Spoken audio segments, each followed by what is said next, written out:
President Donald Trump's personal attorney, Rudy Giuliani, has revealed the endgame of Donald Trump's incredibly fruitless lawsuits in the states to overturn the election, getting a case to the Supreme Court. Take a look. And frankly, this is a case that we would like to see get to the Supreme Court. So, we're prepared in some of these cases to lose and to appeal and to get it to the Supreme Court. You might remember in Bush v. Gore, the Bush campaign lost in the state of Florida because it was a Democratic court, 5-2 if I recall correctly. So you're not going to win every one of these. I don't want to say it's because it's a Democrat judge or whatever. Some of them are just as fair as anybody. But in some cases, you win. In some cases, you lose. Most important thing is, this will be now our first established vehicle on our way to the Supreme Court, or I should say exactly a second.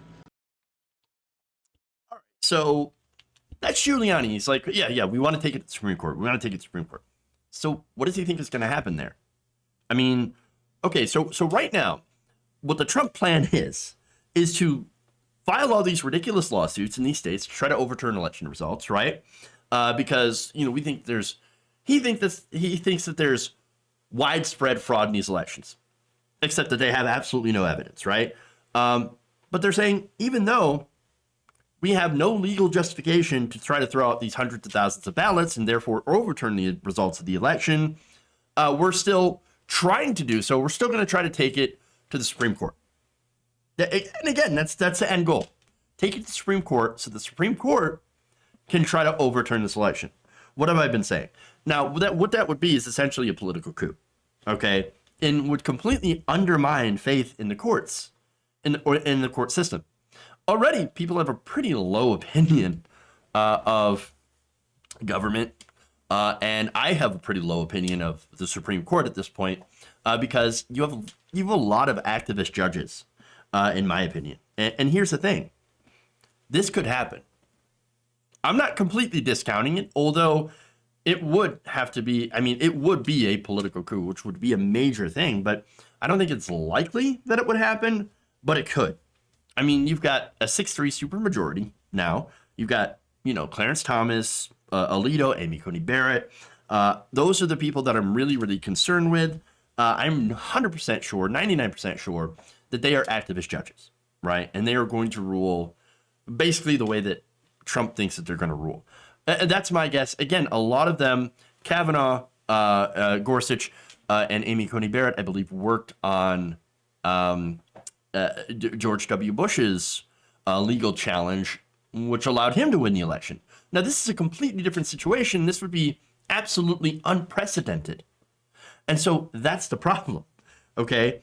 And so there, again, the whole implication, the whole idea that Rudy Giuliani has is we're going to steal the election. We're going to do it. We're going to steal it.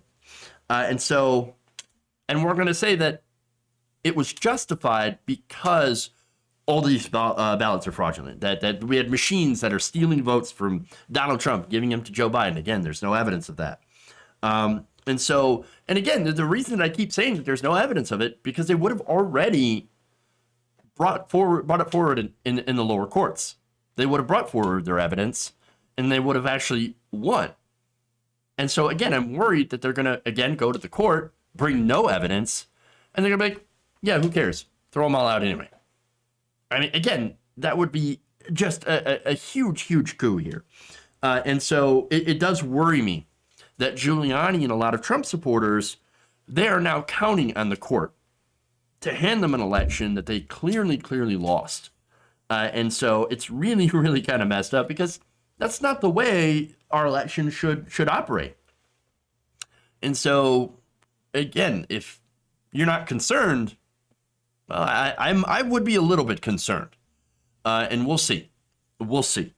So now, what could we do to actually fix something like this? Well, get rid of the Electoral College. The way that it's set up is it makes these battleground states really, really important, right? So much so that Republicans know exactly where to focus on doing voter suppression, and now using the narrow margin of ballots in order to launch these legal challenges in order to try to get as many ballots thrown out as possible. We need a change in our voting system. Again, hand-counted paper ballots, get rid of these voting machines so there's no question, eliminate the Electoral College, have people who are nonpartisan and independent come in and count ballots in front of representatives of both parties. Maybe do it on film. I don't know. So that there's a record. I'm not sure. I mean, something that makes sure that these results are accountable so that they can't continue to, push these bullshit challenges. Yes, we want transparency. We want to make sure that these votes are accountable. And so part of that, of course, is to make sure that our elections are secure. Obviously, everybody wants secure elections. But at the same time, so you don't have people screaming about fraudulent elections and wasting our time. Because the longer Donald Trump does this, by the way, and delays his concession, the more that Biden has to play catch up with national security briefings, COVID briefings, in getting his administration set up so that they can take charge on January 20th. I hope the Supreme Court does the right thing and refuses to hear a challenge based on some of these, fraudulent claims. And I mean, if it does get there, then they at least uphold some of the lower court rulings and saying that there's just no evidence to prove your spurious claims, and that's it. And so I'll also add, by the way, it'll be nice to not have to any longer have, lawyers and the courts and people try to appease the man baby.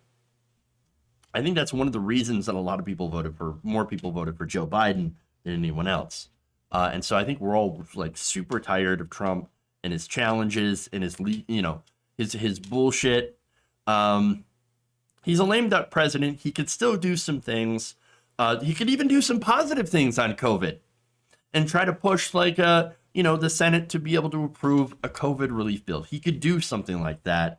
And unfortunately, I don't see him doing that. And so the sooner we get him out, the better.